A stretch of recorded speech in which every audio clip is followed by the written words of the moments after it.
Qui ne connaît pas Philippe Schmitt? Moi. Alors, excuse-moi, tu es comme un général soviétique, tu as tellement de titres que je ne sais plus par où commencer. Directeur exécutif de Prisma Media Solutions et Chief Transformation Officer de Prisma Media. Tout un programme. Alors, Philippe, tu es bien implanté dans l'écosystème Views parce que tu es aussi membre du jury de la Nuit des Rois, parce que grâce à toi, on est relayé sur pas mal de tes titres, dont Capital. Je dis tout ça parce qu'on a une petite négociation en ce moment, on va la voir. Je lui mets un peu la pression, n'est-ce pas que on va aller. Alors, moi, d'abord, je tiens à dire que Prisma Media, c'est un groupe que j'admire. Quand j'étais étudiant, c'était l'une des boîtes éventuellement je voulais travailler parce qu'il y avait l'alliance du journalisme et du business qui était bien orchestrée. Vous êtes l'un des groupes aujourd'hui à investir investir tout court, dans la presse, dans les contenus, dans le digital. Il y a aussi le groupe Le Monde, par exemple, d'autres que je ne citerai pas, qui se reconnaîtront. Eux ont décidé de ne pas investir et sont dans des situations un peu difficiles, cèdent à vil prix. Donc bravo pour ça. Moi, j'aime les médias, j'aime les contenus. Je tiens à te dire, je sais que tu es très impliqué, que nous, très modestement, vraiment, c'est quelque chose qu'on soutient. Alors, justement, qu'est-ce que tu peux nous dire rapidement sur Prisma Media? Quelques mots, où est-ce que vous en êtes? Prisma Media Solutions. On a 15 minutes. Alors donc, ce qui est très important dans ces transformations de groupes médias, parce qu'il y a des gens qui disent que est-ce qu'il y en a encore besoin des médias, hein, parce que sur scène, les business cases qui sont présentés dédiés aux millennials, il y a toujours 1, 2, 3 réseaux sociaux et un peu de search et un peu de onboarding et c'est fait. Et pourquoi on a encore besoin des médias? On est tous médias, non? En fait, on n'en a plus besoin. Et du coup, en fait, j'aimerais bien de souligner un message qui est les médias sont des phares dans une démocratie qui a besoin d'une quatrième force pour regarder par l'épaule des puissants. Et surtout, les groupes médias resteront journalistiquement indépendants s'ils sont indépendants financièrement. Le micro. Pardon? Le micro, pardon. Et donc, pour rester financièrement indépendant, il faut réussir son business. Donc, ce n'est pas du tout grave qu'un groupe média veut faire du bon business. En revanche, c'est devenu de plus en plus difficile parce qu'évidemment, on est tous disruptés, comme on dit dans toutes les conférences. Et pour faire une transformation dite digitale, il faut d'abord, en condition sine qua non numéro 1, un actionnaire qui vous fait confiance et qui a envie de faire confiance au management opérationnel. Alors, qui est votre actionnaire? Est-ce qu'on peut rappeler? C'est Bertelsmann. C'est le groupe Bertelsmann, donc un grand groupe historique média, exactement, qui a plusieurs divisions. Groupe allemand? Absolument, d'origine allemande, avec une partie audiovisuelle, RTL, ou aussi une partie d'M6 en France. Arvato, c'est le Services, le plus grand éditeur de livres anglo-saxons, Penguin Random House, la musique, BMG. Donc un groupe qui adore les contenus, qui n'est pas coté en bourse, et donc il y a des limites de financement aussi, hein, même si évidemment on a un cash flow très très en bonne santé, mais un actionnaire surtout qui pense long terme, et ça change tout. Parce qu'un groupe qui fait confiance, encore une fois, au management opérationnel, il est prêt à entendre la stratégie d'un plan de transformation où vous allez, pendant un certain temps, encaisser le déclin structurel de votre dite legacy business et au même temps le besoin d'investir avec donc un EBIT qui va aussi en avoir des frais parce qu'évidemment, votre investissement, il va frapper le bas de ligne et il faut que, surtout quand le déclin structurel continue et vos investissements aussi se répercutent, que l'actionnaire ne perd pas les moyens, mais dit justement, vous êtes en track, vous continuez, et à un moment donné, on repart dans ce V de la transformation pour remonter, de votre côté plutôt comme ça, de l'autre côté. Et la bonne nouvelle, c'est que je fais un petit scoop aujourd'hui sur 2018. On aime bien ça. C'est nos 40 ans, les 40 ans de Prisma Media, lancé par Axel Gantz en France, et c'est la première fois depuis 13 ans que le chiffre d'affaires publicité de la régie PMS repart en hausse. Bravo. Voilà. Hey. Donc, bravo, moi je suis heureux d'apprendre ça. Parce que le poids évidemment du déclin structurel du print, et encore une fois je tiens à le souligner, il est très important. Et en France, tout le monde parle évidemment toutes les conférences digitales, mais bon, on parle de plus en plus de figital, le offline est quasiment redevient aussi important que le online. Et le marché de la presse en France, c'est 7 milliards d'euros quand même, hein, c'est le double de... c'est comme Google et Facebook ensemble, c'est 25 fois le marché de la musique en ligne ou le double des jeux vidéo. Donc juste toute proportion gardée. Nous, à l'intérieur de ce marché, en fait, on a une feuille de route qui est claire, qui est de transformer nos audiences à partir d'une transformation culturelle d'abord de nos rédactions, parce que les journalistes sont plus que jamais les premiers influenceurs et créateurs de liens dans la durée avec les consommateurs français. Et vous, les partenaires, vous en profitez parce qu'on crée cette influence positive pour votre Alors, business. on va y revenir juste très rapidement, les titres de Prisma Media, parce que c'est quand même des titres phares. Bien sûr, donc ça va être un Femme Actuelle, Gala, Télé Loisirs, Capital, Management, Géo. Donc il y a à peu près 20 marques distribuées sur 100 supports qui touchent 42 millions de Français. 4 Français sur 5 sont en contact avec une marque Prisma Media. Et aujourd'hui, vous continuez à investir dans le papier, Oui, toujours et encore. à lancer des produits? Absolument. En fait, nos 2 succès les plus spectaculaires dans le papier sont des concepts chers, dans tous les sens du terme. Prenons un Harvard Business Review à 18 € qui s'adresse à la business elite. Un patron D'ailleurs, vous avez quelques Harvard Business Oui. Review dans les sacs Views. Merci, Oui. cher ami. Tout à fait. C'est une très belle marque qui est issue de la fameuse école de management. Et les leaders de l'économie aujourd'hui ont besoin à un moment donné de se déconnecter pour se poser, repenser leur stratégie, lever la valeur qui est justement dans ce magazine qui donc coûte quand même quasiment 20 €, pour ensuite insuffler les bonnes stratégies. Et donc le print a vraiment une valeur de prendre du recul. Un autre exemple, plutôt pour la cible féminine, qui est Flow, donc un magazine espèce ovni qui a 4 grammages de papier différents, qui est payé comme ça, une déclaration d'amour au print qui coûte quasiment 8 €. Et là encore, on voit que l'achetora, c'est les femmes en dessous de 30 ans. Donc, Bravo. comme quoi, les soi-disant millennials, en fait, achètent aussi du print quand c'est vraiment bien fait et ça correspond à un besoin. Et là encore, la déconnexion a une vraie valeur. Même côté pub, on n'a que 10 emplacements publicités. Quand c'est vendu, c'est fini. La double d'ouverture, qui est l'emplacement caviar un peu pour la communication, n'est Alors, pas vendable. On va voir comment vous transposez ça sur l'online. Alors, mais justement, alors, Oui. bravo pour ces lancements, ces stratégies encore très volontaristes sur le print. Sur le online, toi, tu l'incarnes parfaitement. Qu'est-ce que vous faites? Où est-ce que vous en êtes? Déjà en quelques mots, puis après on va s'intéresser, on va pimenter un peu la discussion. Ok, ça marche. Alors, le online étant pour nous une opportunité depuis maintenant 10 ans. Il y a 10 ans, on avait 1% de chiffre d'affaires digital. Aujourd'hui, on va être sur le groupe entre 25 et 30 et sur la régie en fin d'année à 40. Le digital, en fait, en tant que transformation de culture, nous a permis, avec les mêmes rédactions, les journalistes, de toucher à peu près le double en audience qu'il y a à peu près 15 ans. Et grâce à cela, nous profitons de cette énorme croissance digitale qui est liée en grande partie à nos marques dites historiques. Et oui, donc c'est le bon vieux Femme Actuelle qui a détrôné petit à petit toutes les pure players. D'abord le 3e, ensuite le 2e, on est devenu premier. Pourquoi? Parce qu'on fait des audiences avec des vrais contenus. Télé Loisirs, c'est aussi une bête online. Télé Loisirs est une bête online, absolument, sur les programmes télé, première appli média de France, kiff avec l'équipe. Et la recette, la secret sauce, c'est un vrai publisher au bon sens du terme, un vrai éditeur. Il a 2 savoir-faire, et seulement 2, mais il les fait très très bien. C'est vraiment faire des contenus qui vont intéresser, engager et capter l'attention. Et le 2e, c'est de bien connaître ses lecteurs, internautes, vidéonautes. Et en fait, entre les deux, la data permet à le faire de mieux en mieux. Et grâce à cela, on va dire, le digital sur nos marques, donc dites historiques, nous permet cette énorme croissance et donc de faire le turnaround en 2018. Alors maintenant, je voudrais approcher les sujets vraiment spécifiquement digitaux, parce que comme tu employais un mot très juste, qui est legacy, il y a des nouveaux usages, des nouveaux métiers, des nouveaux codes. On va en parler tout à l'heure avec Enjoy Phoenix, mais aussi avec Emmanuel Chin, une révolution dans les codes. Vous, par exemple, dans l'influence, où est-ce que vous en êtes? Est-ce que vous arrivez à tenir la course?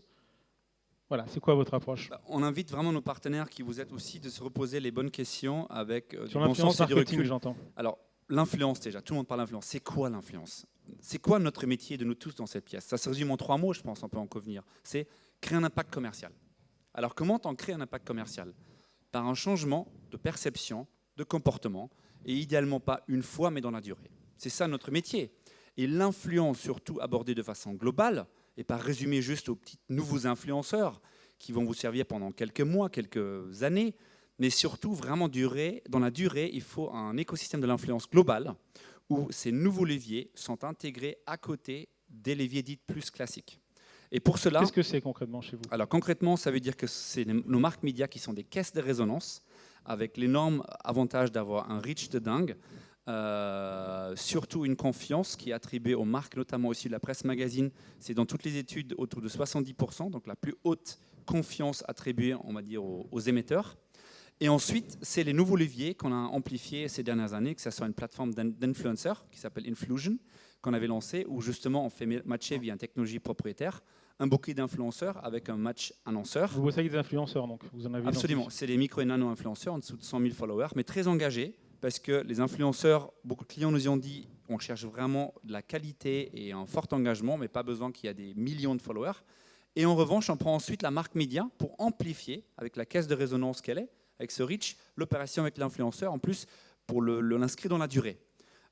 Et on a lancé aussi, il y a quelques semaines, une nouvelle offre aussi Facebook First, qui est là encore le pur métier éditeur, qui est une offre de native vidéo sociale, où une marque va nous briefer sur sa quintessence, et on va dire ensuite, maintenant on va parler de toi à notre communauté sur Facebook, seulement comme nous on sait le faire, et en revanche, tu vas payer que l'engagement, au CPE, au True Engagement. Seulement ceux qui ont vu ta vidéo, enfin notre vidéo qui parle de toi, à 50% du temps, sur les vidéos entre 30 et 90 secondes, seulement ceux-là tu vas payer. Tout le risque est chez nous, que ce soit côté frais de prod, coûts médias et même le retargeting. Et donc ça montre, c'est assez innovant parce que le risque, on le prend de plus en plus chez nous, mais on est tellement confiant de savoir comment il faut parler à nos audiences et comment il faut créer les contenus qu'on puisse prendre ces risques. Alors, on parle de... Alors, avant, je voulais savoir, est-ce que tu peux donner un exemple concret pour une marque, juste très rapidement parce que le temps passe très vite, par exemple. Confusion, l'Office du tourisme suisse veut faire découvrir la Suisse, qui est très, très belle d'ailleurs. Et donc, on choisit 3 influenceurs, un autour plutôt l'art, un sur la bouffe et l'autre sur tout ce qui est photo-voyage. Et on les fait découvrir 3 cantons en Suisse et on amplifie ensuite l'opération d'Angéo, print et digital. Donc, vous voyez bien, on va dire, on a l'engagement des 3 influenceurs sur la micro-communauté. Et ensuite, on va, comment dire, légitimiser, amplifier le dispositif par une marque qui a toute cette puissance comme Géo. Comment les journalistes vivent ça? On a eu une discussion avec Mélanie sur les influenceurs, elle adore les influenceurs. Comment les journalistes chez toi vivent ça? Quel est le poids du syndicalisme journalistique? Syndicalisme journalistique. Alors, il y a 2 questions dans la question. Ouais. Exactement. Alors, donc, je réponds d'abord sur les journalistes. Les journalistes aujourd'hui, ils savent très bien qu'ils sont animateurs de communauté, grâce à leur savoir-faire, qui a une carte presse, et ils savent qu'il ne faut pas faire n'importe quoi. Donc, je rappelle pour ceux qui sont peu familiers, la carte presse, c'est un code déontologique qui vous oblige en fait, à une responsabilité qui va bien plus loin que tout ce qui est Syntec. Par exemple, notre directeur de la publication, qui est notre PDG Rolf Heinz, il peut finir en tôle si on fait n'importe quoi. Donc, ça a aussi un engagement entre print et digital, car si vous vendez toujours et encore 150 millions de magazines par an, vous faites un fake news, un scandale sur le digital, sur votre partie gratuite des contenus, ça peut avoir des conséquences désastreuses sur votre core business. Donc, juste pour faire comprendre. Et donc, les journalistes sont aujourd'hui ouverts à toucher leur audience, enfin, plus que jamais. On leur donne des outils pour comprendre ce qu'il veut le lecteur. Donc pour lui, c'est très gratifiant. Et plus que jamais, lui, elle a une espèce de claviature où il peut orchestrer selon les temporalités les contenus. Sur la newsroom télé chez Téloisirs, le pôle des séries américaines, ils sont comme un chef d'orchestre à l'Opéra de Paris. Ça veut dire qu'ils peuvent, entre l'alerte Smartwatch de Téloisirs, ce soir c'est le film, l'appli, le site mobile, le desktop, l'hebdo, les 2 quinzos, jusqu'au hors-série annuel de Game of Thrones, avec la grande carte à déplier des différentes familles. Donc en fait, le métier de journaliste est devenu plus intéressant que jamais. Encore faudrait-il évidemment qu'il voit ce potentiel et qu'il en profite. Parce qu'il y a une culture chez vous, Oui. donc moi je comprends que les journalistes sont plutôt partenaires, je pense qu'il y a une culture, je ne suis pas sûr qu'elle existe partout. Oui. Alors, revenons maintenant un peu plus au digital et revenons au grand... Une remarque, c'est important parce qu'on parle beaucoup digital. Les marques issues de la presse magazine. Il ne faut pas oublier que même le rubricage dans un magazine est fait en fonction des centres d'intérêt de consommation. La presse magazine, pas seulement elle s'achète, donc les gens achètent pour lire et être inspirés par rapport aux marques et recommandations de produits, mais les rubriques s'appellent mode, beauté, high-tech, B2B, voyage. Donc, en fait, on est là pour recommander de la consommation. Donc, il n'y a aucun problème entre presse mag et le business. Et l'école d'Axel Gant, c'était effectivement de combiner les méthodes proctériennes du marketing avec la presse et le journalisme. Tout ce que vous nous demandez aujourd'hui d'être de plus en plus business, marketing, et donc c'est ce qu'on fait. Moi, je dois dire que c'est très efficace. Je suis épaté par Télé Loisirs, j'avoue, magazine que je ne lisais pas. Et de temps en temps, je suis pris par les contenus très gossip, mais ils sont tellement bien faits, c'est tellement bien fait que je finis par les lire. Mais alors justement, là-dessus, je vais revenir sur la pub, sur Télé Loisirs. Avant ça, les GAFA, les plateformes numériques. Pourquoi j'ai les GAFA? Parce que, on en parlait tout à l'heure, tu portes un badge Digital at Trust. Nous, on soutient totalement cette initiative, qui est une initiative sur l'expérience. Mais souvent, tu as une position assez forte sur la place des médias historiques, traditionnels. Comment tu perçois Facebook? Tu travailles avec? On voit que c'est peut-être de la coopétition. En quelques mots, on a très peu de temps. Quelle est ta posture vis-à-vis des grandes plateformes? Je le dis pour faire appel au bon sens. C'est-à-dire que ces plateformes-là sont des formidables outils de marketing avec des forces spécifiques qui sont notamment la simplicité d'accès, qui sont la facilité transpays pour faire un grand groupe de faire des accords internationaux et des spécificités qui ne sont pas les mêmes entre le search, le social, etc. Moi, ce que je regrette, c'est que les groupes qui se veulent dans une transformation digitale shiftent toute leur stratégie et toute leur dépendance dans les bras de quelques très peu de plateformes qui sont décidées dans la Silicon Valley avec un mindset assez particulier. Et moi, tout ce que je réclame, c'est juste le fair share des partenaires nationaux face aux mastodontes internationaux qui sont demain des Chinois aussi, où on se dit que certes, c'est des plateformes très fortes en audience, mais encore une fois, Prisma touche par jour 2 fois plus que Amazon. Donc juste mettre un peu l'église au milieu du village et juste un fair share et faire attention surtout à qui vous confiez vos data, vos audiences, etc. Et en même temps, c'est impossible de ne pas travailler avec eux. Donc le côté friendly, il l'exprime très bien. Tout à l'heure, on avait Seb qui nous a montré que les grandes plateformes étaient souvent beaucoup plus efficaces. Est-ce que tu en fais assez sur la qualité de la publicité? Parce que je pense que c'est bien de regarder les plateformes, mais c'est aussi bien d'être responsable soi-même. Est-ce qu'aujourd'hui, ton groupe en fait assez en qualité de publicité? Moi, je trouve parfois sur tes loisirs un tout petit peu intrusif. Pas les interstitiels, en fait. Non, j'aime pas. Ah bah oui. Et moi, Qu'est-ce que tu peux me promettre en tant que lecteur de base? Ouais. Mon rêve, c'est de rentrer véritablement dans l'ère des médias conversationnels, que grâce à la connaissance du lecteur, la publicité va devenir de plus en plus servicielle et aspirationnelle en même temps. Mais en même temps, un interstitiel ne me gêne pas en ouverture de tes loisirs, comme sur par exemple Le Bon Coin, parce que je suis un grand fan du Bon Coin, parce que le deal est clair. Je pense que dans la publicité, ce qui est gênant, c'est quand le deal n'est pas clair. Sur TF1, vous ne posez pas de questions quand l'écran pub arrive, où vous allez regarder, où vous éloignez. Mais en tout cas, sur une application qui apporte tellement de services comme tes loisirs ou Le Bon Coin, de se prendre un interstitiel que vous pouvez regarder ou tout de suite le fermer avec une petite croix en haut à droite, c'est pas gênant, le deal est clair. En revanche, si vous êtes en navigation, on va dire engagé, il y a des pop-up qui arrivent de tous les côtés où ça clignote et ça vous gêne, là je suis complètement contre. Et d'ailleurs, le Digital Trust, qui justement prend ça en compte, fait le job et propose aux annonceurs français une véritable alternative avec une sélection 12 critères, c'est hyper difficile d'avoir. Moi j'ai le temps qui clignote. Et donc faites attention à vos choix médias. Merci. En tout cas, Philippe, merci beaucoup. Vive la presse, vive les médias, vive Prisma Média.